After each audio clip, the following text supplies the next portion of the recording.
어, 반갑습니다. 네, 오늘은 좀 약간 조촐하게 드리는 것 같네요. 그럴 때가 있는 것 같습니다. 오늘 계속 성경 말씀을 보면서 뭐 때가 있다, 때가 있다, 이럴 때도 있고 저럴 때도 있다라고 하는데 5월은 가정의 달이었는데 6월은 무슨 달인 줄 아세요? 네, 호국 보훈의 달이라고 합니다. 뭐 아무튼 나라를 생각하면서 이렇게 어제는 또 무슨 날이었는 줄 아세요? 네, 현충일 6월 6일이었습니다. 그러면서 또 들은 생각이 제 한편으로는 호국 남자들은 이거 호국 보훈의 달 하면은 뭐가 떠오르는지 아세요? 네, 군대가 생각납니다.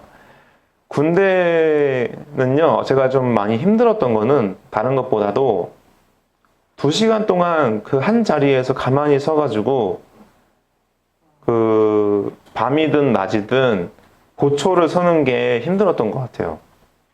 그래서 막 별의별 얘기도 다 합니다. 선임이랑 후임이랑 한 명씩 짝지어가지고 2명 1조로 해가지고 거기서 보초를 서는데 여름에는요, 막 그 땀이 막 뚝뚝 떨어져요. 그냥 가만히만 있어도. 왜냐면 군복이요, 생각보다 여름용이어도 두꺼워요. 그리고 그 군화도 신고 철모도 쓰고 하니까 겨울은요, 너무 추워요. 그래서 정말 힘들었던 기억이 있는데 저는 이상하게 첫날 군대 가가지고 첫 번째 보초를 쏘는데 그날 뭐 아무튼 처음이니까 긴장할 거 아니에요. 이등병이니까. 근데 정말로 재수없게도 첫 번째 보초를 쓰는데 뭐가 탁 떨어지는 거예요. 뭐지 했는데 새똥인 거예요. 또 이게 군대에서 새들이 또 똥을 많이 싸거든요. 이만하게 싼 거예요, 군복에다가. 가지고 이게 정말 잊혀지질 않아요. 첫 번째 보초를 쏘는데 똥 맞았던 거예요. 제가 가지고 야, 진짜 이게 군대 이거 뭔가 이거 어렵겠다. 뭔가 그런 느낌이 괜히 싸하게 오는 거죠. 괜시리. 여러분, 근데요, 낮에 보초 쏘는 건 그래도 괜찮은데 그나마 저는 저녁에 문제가 뭐냐면 잠을 자면 안 돼요. 일어나야 돼. 깨우면은. 근데 선임이 후임을 깨울 때 벌떡 일어나야 될 거 아니에요. 그죠? 근데 정신없는 애들은 그냥 깨워도 안 일어나요. 우리 문목사님 잘 알 거예요. 깨우면은 바짝 일어나야 되는데 안 일어나. 그러면 선임이 얘 봐라. 그런 거예요. 저는 기억하기로는 여러분 우리나라 말들 중에 뭐 해요체 뭐 이런 있잖아요. 원래는 우리나라에서 가장 상대방을 극존칭하면서 높이는 그 체가 뭔지 아세요? 네, 모르시죠? 네. 원래는 우리나라에서는 그런 말투가 있는데 제가 그거를 한 거예요. 일어나십시오 이렇게. 원래 그러면 안 되거든요. 군대에서는 일어나시기 바랍니다. 까먹었어. 아무튼 일어나시기 바랍니다. 이렇게 얘기를 해야 되는 그 존칭이 있는데 일어나십시오 이렇게 얘기를 한 거예요. 처음에 모르고 이등병이니까. 그러니까 난리가 난 거예요. 야, 이등병이 병장한테 어떻게 일어나십시오라고 말하냐. 여러분들 군대 안 갔다 오신 분들은 그게 무슨 문제지? 이렇게 생각할 거예요. 근데 엄청난 사건이 일어난 거예요. 이등병도 다 모여. 일어나십시오 한마디에. 야, 어떻게 이등병이 병장한테 일어나십시오라고 말하냐? 그래가지고 난리가 난 거예요. 웃기죠? 근데 그런 선임들이랑 같이 보초를 서는데 그때 어떤 느낌이냐면 긴장되잖아요. 근데 이등병이 그 다음 순번이 깨우는 사람이 병장이에요. 그러면은 조심스럽게 다가가가지고 누구누구 병장님 일어나실 시간 됐습니다 라고 얘기를 해야 돼요. 조용히. 근데 어떤 실수를 하는 친구들이 있냐면 또 랜턴 가지고 눈뽕을 날리는 거예요.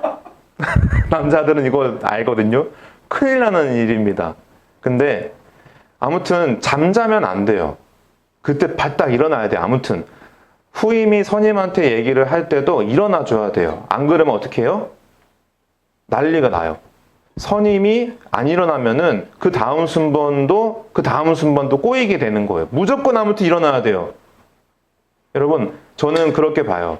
공동체를 위해서 예배하고 공동체와 하나 되기 위해서 노력하고 공동체를 위해서 기도하고 공동체를 위해서 같이 짐을 짊어지고 가는 것이 공동체 의식인데, 하물며 군대도 그러는데 교회는요, 사실은 영적으로 이렇게 예배드리고 서로를 뭐 각자 위치에서 기도하는 모습도 영적인 짐을 짊어지면서 가는 거예요. 근데 한 명이 안 일어나면 어떻게 해요? 뒤에 사람이 안 일어나면, 절대로 안 일어나. 어떻게 해요? 책임져야죠. 내가. 바로 이런 거예요. 여러분, 공동체는요, 책임의식이 필요해요. 네. 우리 오늘은 나의 속도를 내려놓고 하나님의 때를 이라는 제목으로 말씀 배울 거예요. 말씀을 들을 겁니다. 자신의 속도, 나의 속도, 중요한 건 무슨 속도냐? 하나님의 속도다. 나의 때가 아니라 하나님의 때를 맞춰 나가는 것. 그것이 하나님 나라의 입장에서는 그것이 순종이에요. 나의 속도와 나의 때를 중요하게 생각하는 것이 아니라, 그리스도인들은 하나님의 나라, 우리 6월달은 호국 보훈의 달이라고 하잖아요. 우리 그리스도인들은 우리나라도 중요하지만 더 중요한 나라가 있는데, 그것은 무슨 나라냐? 맞습니다. 하나님 나라. 우리 주의가 하나님 나라입니다. 이렇게 얘기 강하게 했어요. 잘했어요. 하나님의 나라를 소중하게 생각하는 것. 여러분, 우리나라보다 더 중요한 나라가 있어요. 그리스도인들에게는. 그것이 뭐예요? 하나님의 나라입니다. 하나님의 나라 안에도 속도가 있어요. 방향이 있어요. 때가 있어요. 근데 진짜 그리스도인들은 하나님의 나라의 속도와 때에 맞춰 나가는 겁니다. 나의 속도와 때가 중요한 것이 아니에요.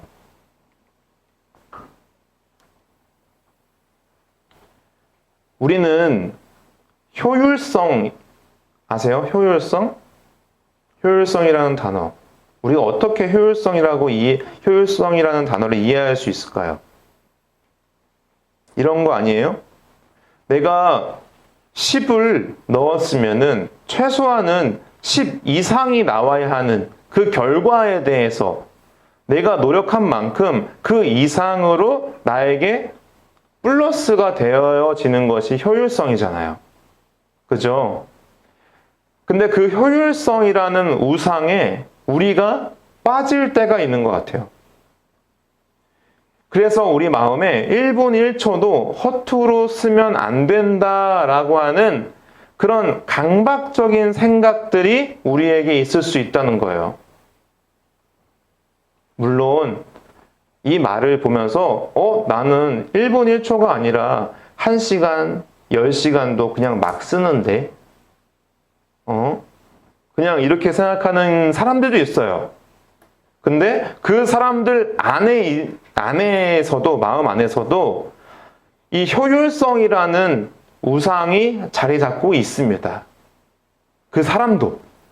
어쨌든 이 세상에는 많은 사람들, 모든 사람들이 효율성이라고 하는 우상에 빠질 수 있다라는 거예요.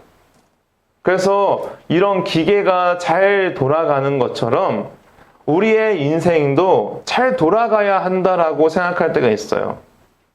근데 내가 잘 돌아가지 않고 멈출 때도 있잖아요.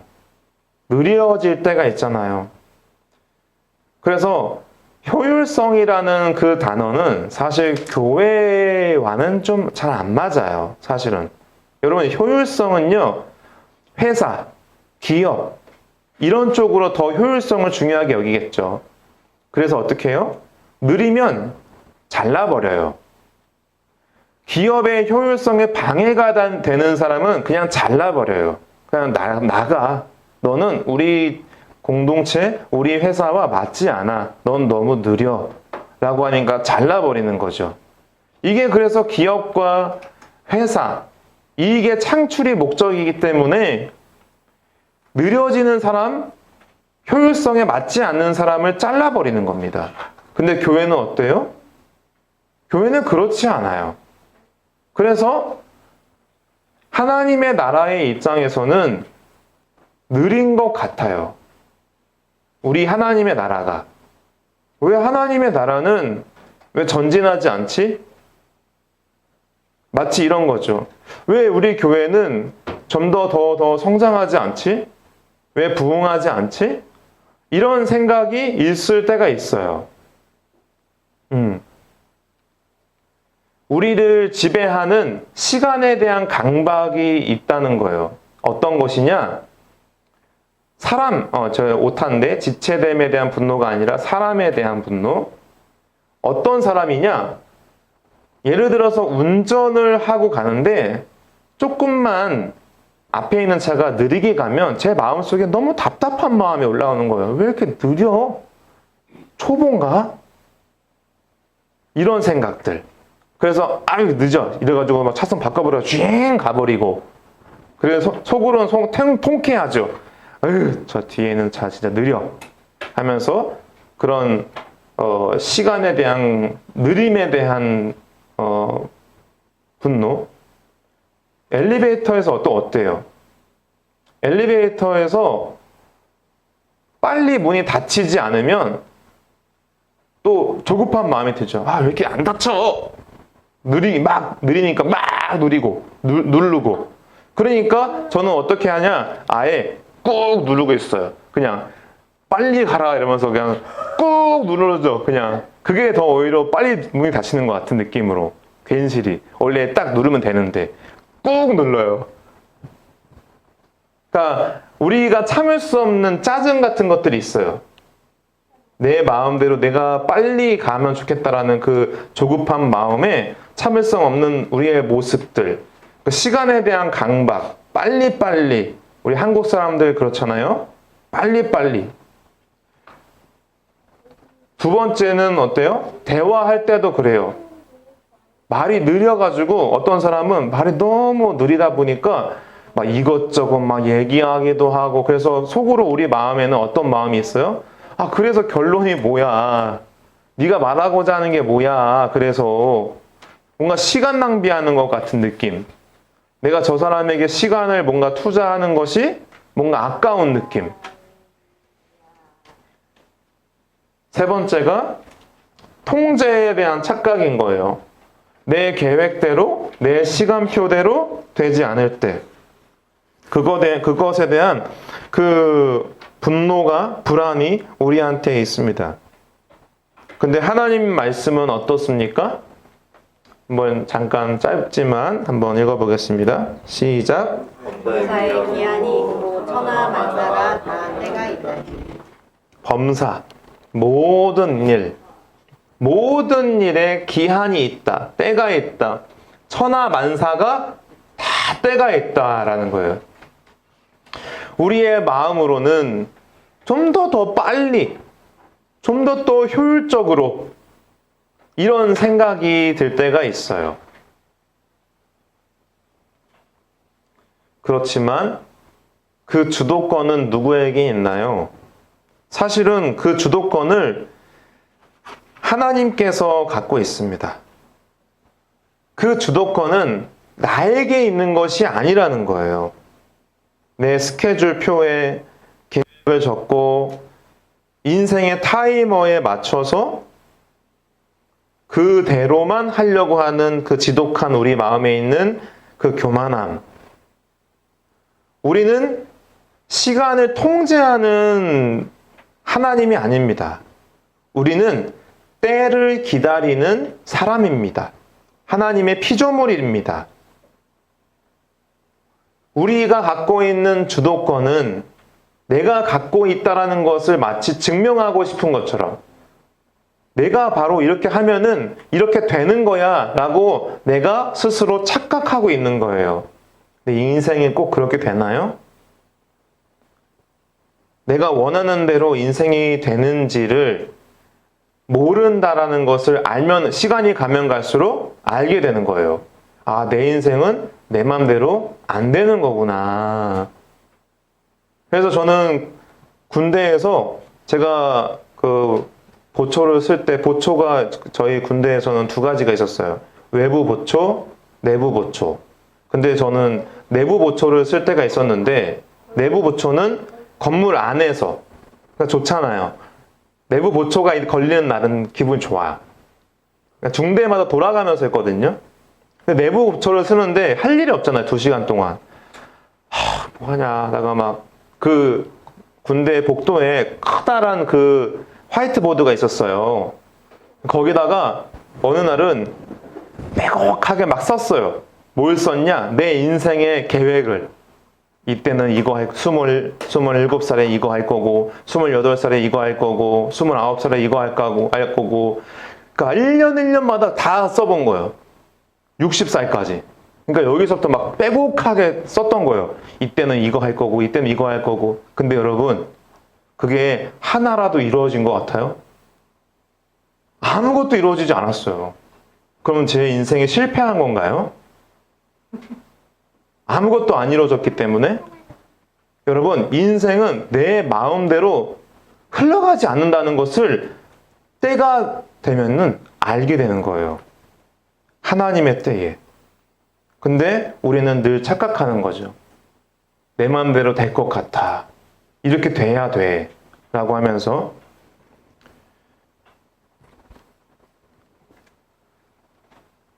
날 때와 죽을 때 심을 때와 심은 것을 뽑을 때 그 모든 것이 하나님의 주권 안에 있다라는 것입니다. 우리가 빨리 성취하고 빨리 뭔가를 이루고 싶어서 밤을 새워가면서 하는 것들도 하나님이 허락하지 않으시면 그것이 안 된다는 거예요. 돌아갈 수밖에 없게 됩니다. 하나님이 정하신 추수의 때가 오지 않으면 결코 열매 맺을 수가 없다라는 거예요. 근데 사람들은 착각합니다. 내가 열심히 하면 열매를 얻을 거야. 그래서 교회도 마찬가지였던 것 같아요. 제가 지금까지 만났던 교회들도 이런 거죠. 열심히 하면은 교회가 부흥할 거야. 열심히 하면은 교회가 성장할 거야. 그래서 계속 채찍질을 가하면 열심히 하면 성공할 거야. 이런 세상의 논리와 비슷하게도 교회들의 그 교육자들 세계에서도 그런 것들이 있다는 것을 알게 됐어요. 여러분, 사람의 구원은 누구에게 있나요? 하나님에게 있습니다. 그리고 사람이 할 수 있는 것은 물을 줄 수도 있고, 누구는 물을 줄 수도 있고, 누구는 걸음을 줄 수가 있어요. 근데 지나가던 어떤 사람이 물을 잘 주고, 또 걸음도 잘 줬던 어떤 농부가 있는데, 그 열매를 바라면서 기다리다가, 아유, 못하겠다. 그만둬야겠다. 그래서 그 농부가 떠났습니다. 새로운 농부가 왔어요. 근데 그 사람은 그냥 오자마자 열매가 떡 있는 거예요. 바로 이것이 참 신기하죠. 그래서 그 사람은 자기가 이걸 딱 열매를 따면서 어떤 생각을 하는 것 같아요? 야, 이거 하나님의 은혜구나 라고 생각할 것 같아요? 아니에요. 사람은 그렇지 않습니다. 그렇지. 내가 잘해서 이걸 먹는 거야. 이런 생각으로 사람이 교만하게 생각하는 거예요. 날 때가 있고요. 태어날 때가 있고요. 죽을 때도 있고요. 심을 때도 있고요. 심은 것을 뽑을 때가 있다는 거예요. 그때는 하나님에게 있다는 것입니다. 근데요, 우리 사람들은요, 효율성을 중요하게 여기다 보니까 사람의 가치에 대해서 무너지는 그런 생각들을 갖고 있어요. 이런 거죠. 저 사람이 나에게 도움이 될까? 저 사람이 나한테 이득이 될까? 저 사람이랑 나랑 만나면은 좋을까? 근데 이득이 안 되면 안 만나. 이득이 되면 만나. 예를 들어서 최근에 엊그제 그 세계 최고의 기업인 엔비디아의 젠슨 황이라고 하는 그런 기업의 총수가 한 명이 왔습니다.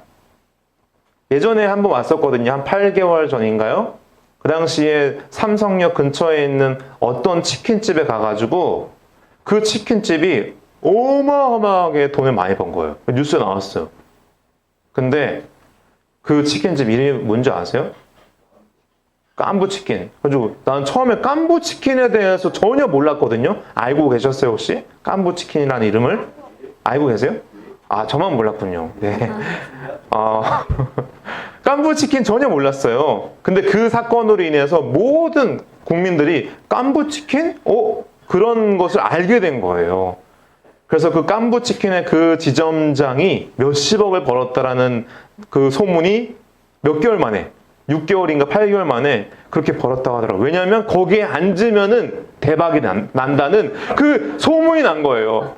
젠슨 황과 현대차의 그 정의선, 삼성전자의 그 총수들이 모여있는 그 거룩한 장소에 그 황금빛이 드는 그곳에 앉으면 대박이 난다더라 해가지고 거기에 뭐라고 써있는 줄 아세요? 서로를 위해서 1시간만 앉아 계시기 바랍니다. 그래서 그 삼성역점에 있는 그 깐부치킨의 그 자리는 거룩한 장소가 된 거예요, 여러분. 누구나 거기에 앉으면 대박이 나는 줄 알고. 그러니까 사람들은 다 거기에 몰려가는 거예요. 줄 서서. 그래서 언제 내가 그 자리에 앉을 수 있을까 순번을 기다리는 거죠. 바로 이런 거예요. 사람이라는 것은 여기 그림에 나오는 것처럼 우리 눈에 효율성이라고 하는 그 가치를 더 중요하게 여기다 보니까 나한테 이득이 될 수 있는 것은 무엇일까? 그 렌즈를 갖고 이 세상을 바라보고 사람들을 바라보는 거예요. 그러다 보니 세상의 모든 것을 비용, 성과로 계산하는 렌즈로 우리 사람들은 그렇게 보게 됩니다. 마치 교회를 그렇게 보기도 할 수도 있는 거예요, 사람들은. 나의 교회가 나의 미래를 위해서 가치 있는 공동체인가? 그래서 여러분, 너무 웃긴 것은 무엇이냐면 돈 많은 사람들 그리고 부자들은요 절대로 작은 교회 안 갑니다. 절대로. 진짜 웃기죠? 왠 줄 아세요?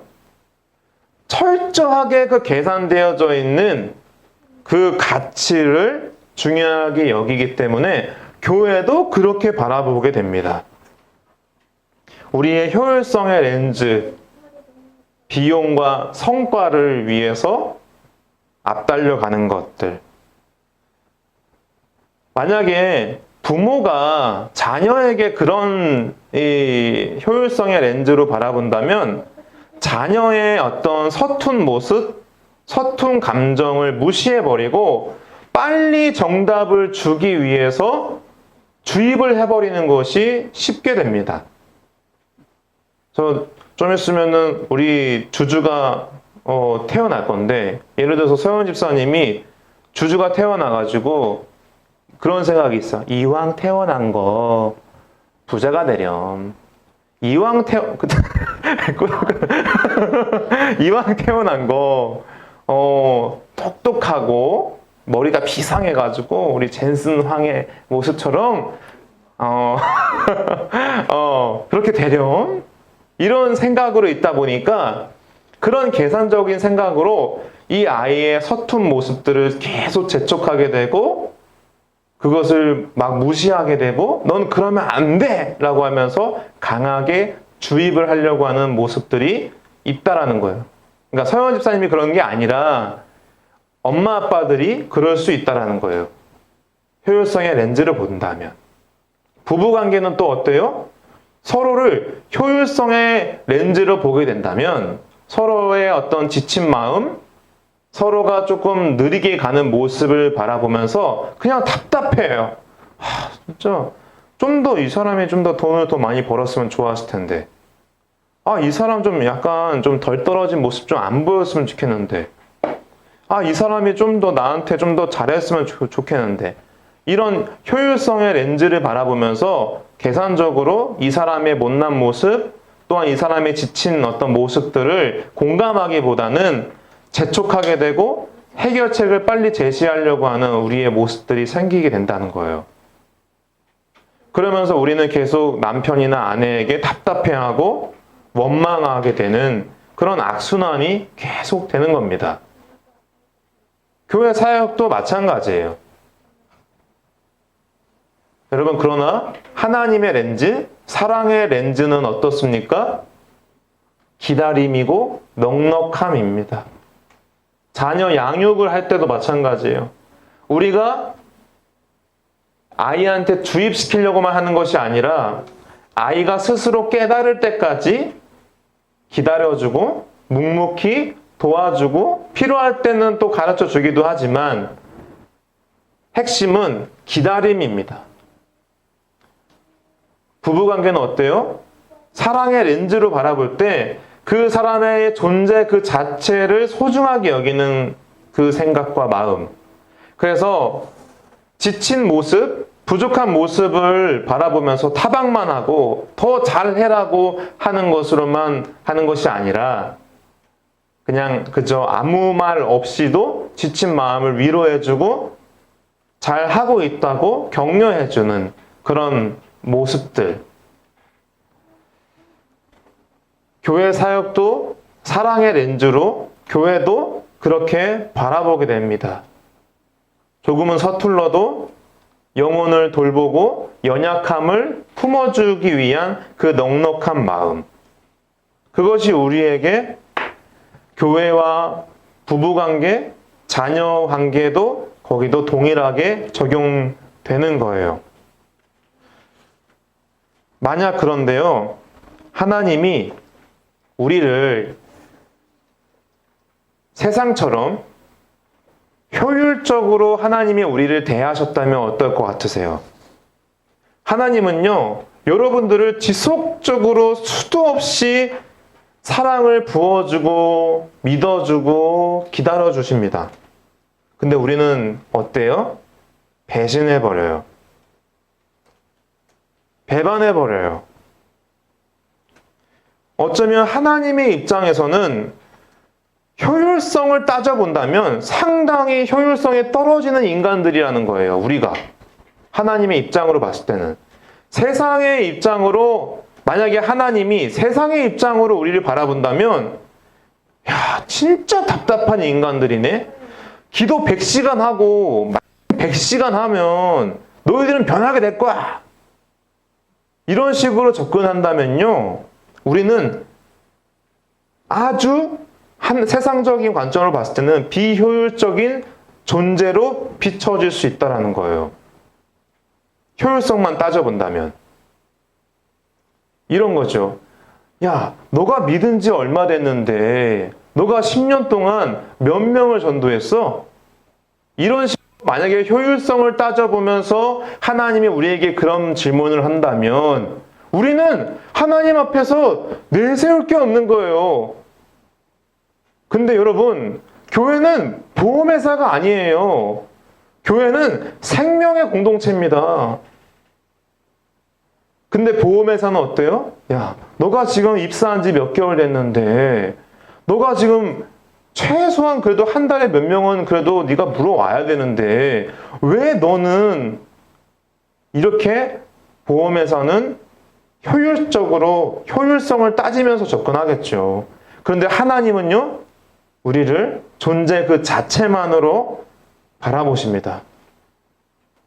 하나님은요, 우리를 효율성의 측면으로 바라보지 않으신다는 거예요. 그 말은 뭐죠? 또 하나님은 교회를 보지 않으신다는 거예요.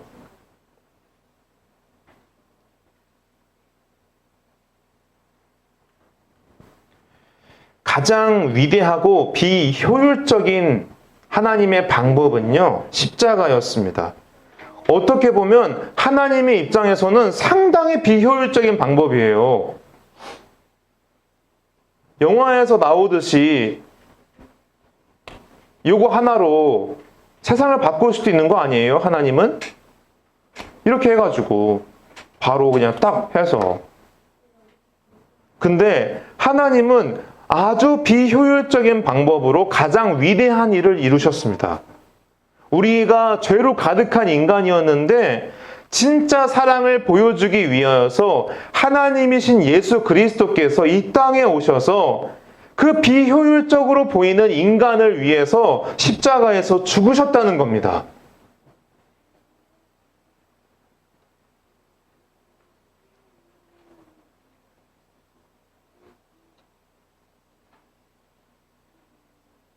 허비하신 거예요. 하나님의 전체를 허비하신 겁니다.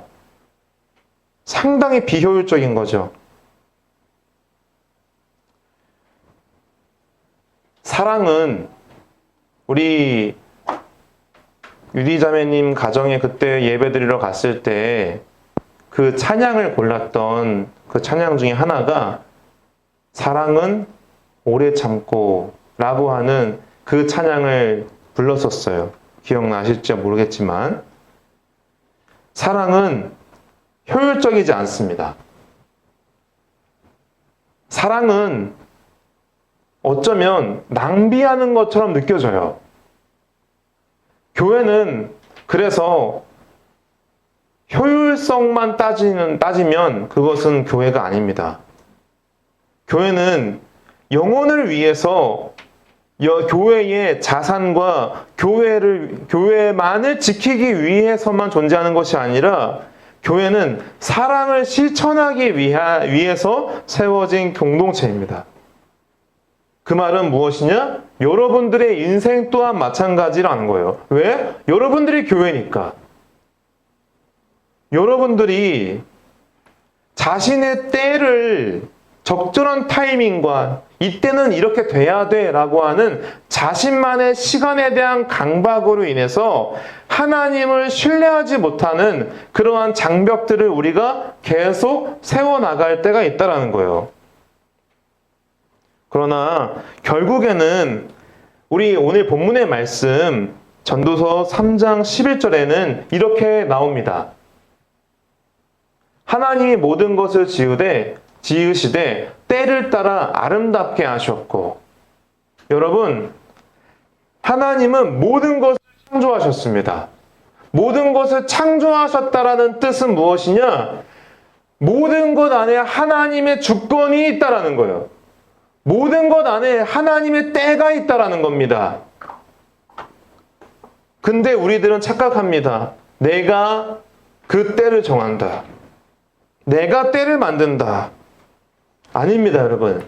하나님이 모든 것을 창조하셨기 때문에 하나님이 모든 것에 대한 주권이 하나님에게 있다는 거예요. 그래서 우리는 이 설교를 통해서 하나님의 제한, 하나님의 그 시간의 때를 따라 나아가는 그러한 제안을 듣게 되는 거예요. 너의 때, 너의 시간에 따라서만 가는 것이 아니라 하나님의 때, 하나님의 방법으로 나아가라라는 거예요. 그것을 신뢰하라는 거예요. 마치 여기 이 뺑뺑뺑뺑 돌아가는 이것을 보면은 자신의 이 시간, 자신의 타이밍, 여기 안에서 계속 멈춰있는 상태로 있는 거예요, 우리가. 그러나 여기에 계속 갇혀 있다면 우리가 숨이 막혀요. 숨 막혀요. 근데 이렇게 우리가 돌아가다의 목적은 뭐예요? 결국에는 이것을 이루려고 하는 목적이 뭐예요? 왜 우리가 그렇게 살아가는 거예요?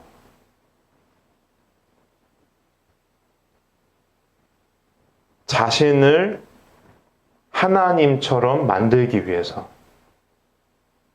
자신이 하나님보다 더 위에 서기 위해서 결국 우리가 계속 자기 스스로를 우상화하는 거예요.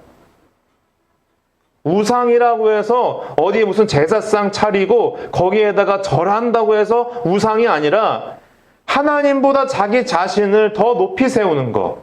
하나님의 때를 신뢰하지 못하고 나의 때를 신뢰하려고 하는 거. 나의 방법을 신뢰하려고 하는 것. 그것이 진짜 우상이라는 거예요. 그래서 하나님은 너의 그 트랙에서 나와라 라는 거예요. 걸어 나와라 여기에서.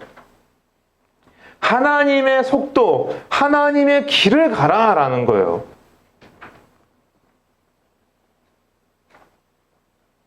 우리 문태희 목사님은 작년과는 다르게 올해는 좀 지지부진하다고 하더라고요. 이 에어컨 청소 사업이.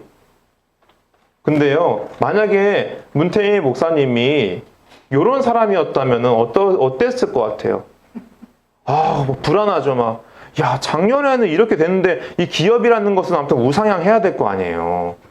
계속 이렇게 막 가면 안 되잖아요. 근데 자기 자신이 우상이 아니라 하나님이 나의 하나님이라는 것을 믿는 사람들은요, 올라갔다가 떨어질 때에도 하나님을 바라보는 거예요.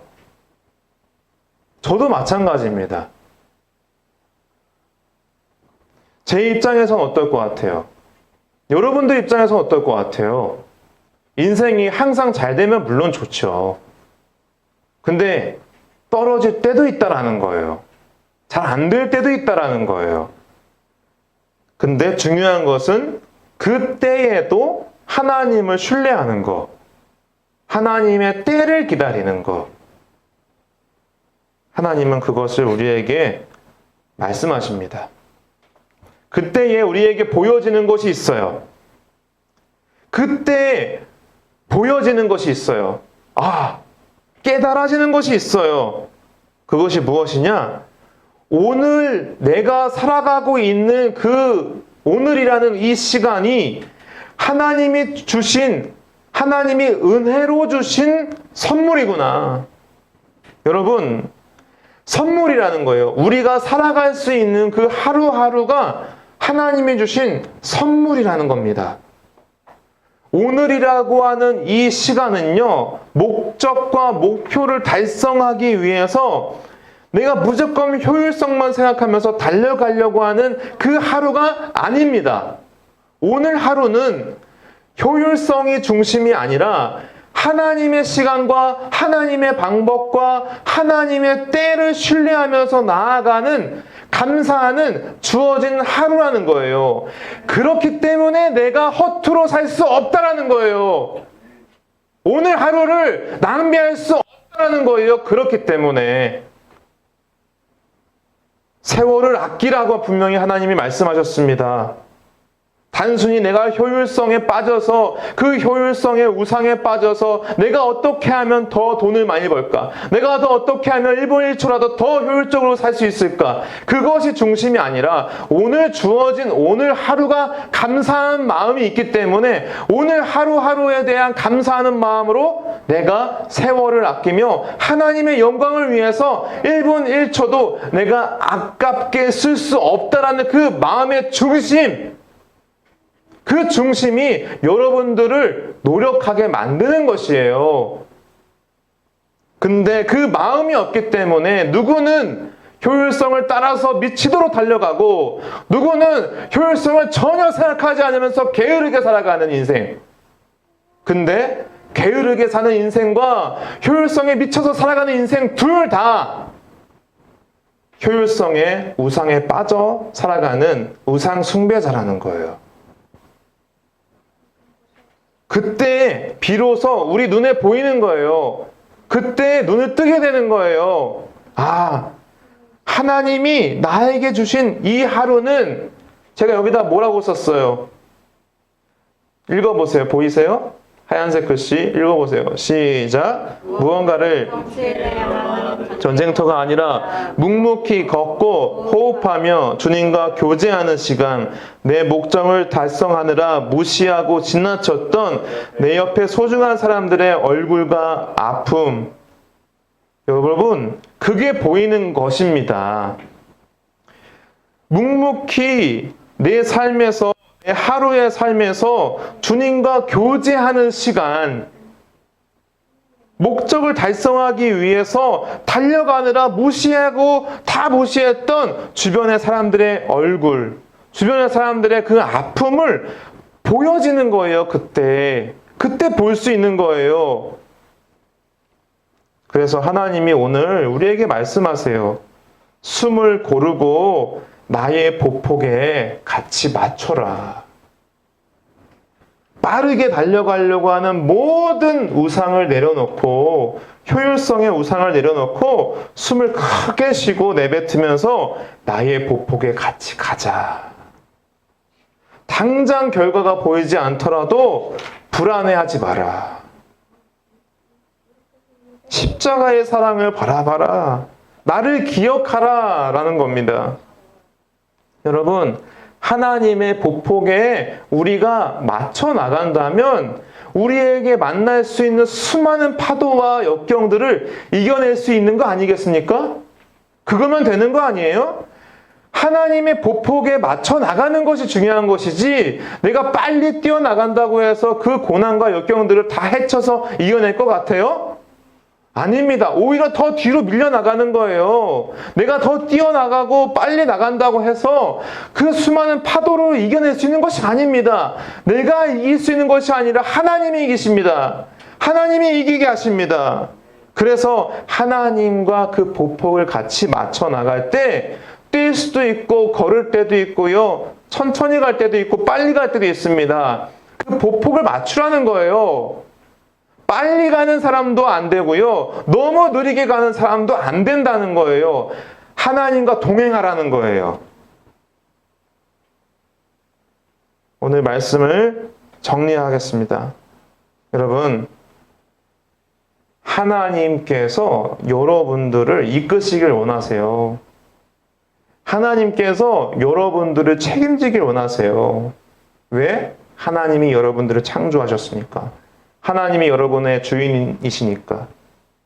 여러분들께서 그 하나님의 때와 하나님의 방법을 의지하고 신뢰해 나갈 때 하나님께서 이루실 것입니다. 하나님의 것을 이루실 것입니다. 하나님의 역사를 만드실 것입니다. 여러분의 인생에, 여러분들의 가정에, 여러분들의 자녀들에게, 여러분들의 미래에 하나님께서 역사하셔서 하나님의 일을 이루는 통로가 되기를 축복합니다.